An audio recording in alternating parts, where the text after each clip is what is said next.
આજરોજ પ્રદેશ ભાજપ ગુજરાત દ્વારા પોરબંદર મહાનગરપાલિકા જે નવનિર્મિત છે, પ્રથમ વખત પોરબંદર મહાનગરપાલિકાની ચૂંટણી થવા જઈ રહી હોય ત્યારે પ્રજાપતિ સમાજ તરફથી માત્ર એક ટિકિટની પોરબંદરમાં માંગણી કરવામાં આવી કે જેની રજૂઆત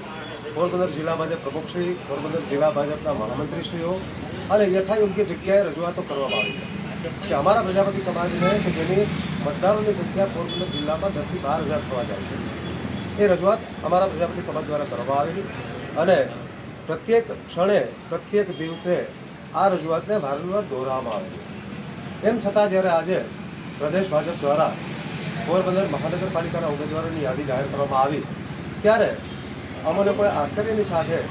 અને દુઃખની સાથે એવું જાણ્યું અને જોવા મળ્યું કે પ્રજાપતિ સમાજના એક પણ વ્યક્તિને આ આવનારી મહાનગરપાલિકાની અંદર એક પણ ટિકિટની ફાળવણી કરવામાં આવેલી નથી, જે પ્રજાપતિ સમાજને માટે આઘાતજનક છે અને દુઃખજનક પણ છે. પ્રજાપતિ સમાજ હંમેશાને માટે ભારતીય જનતા પાર્ટીને માટે વફાદાર રહેલો છે. કોઈપણ સંજોગોમાં જ્યારે પ્રજાપતિ સમાજને ભારતીય જનતા પાર્ટી યાદ કર્યો ત્યારે પ્રજાપતિ સમાજ ભારતીય જનતા પાર્ટીની પડખે ઊભો છે અને એવા સંજોગોમાં આ સમાજને મહત્વ ન આપતા 52 ટિકિટોમાંથી માત્ર એક પણ ટિકિટ પ્રજાપતિ સમાજને આપવામાં ન આવી, જે સમગ્ર સમાજને માટે દુઃખદ બાબત છે, આઘાતજનક બાબત છે. હવે પછીનું પગલું પ્રજાપતિ સમાજ કયા પ્રકારનું લેશે, કઈ દિશામાં જશે, એ સમગ્ર સમાજ સાથે મળીને નક્કી કરશે.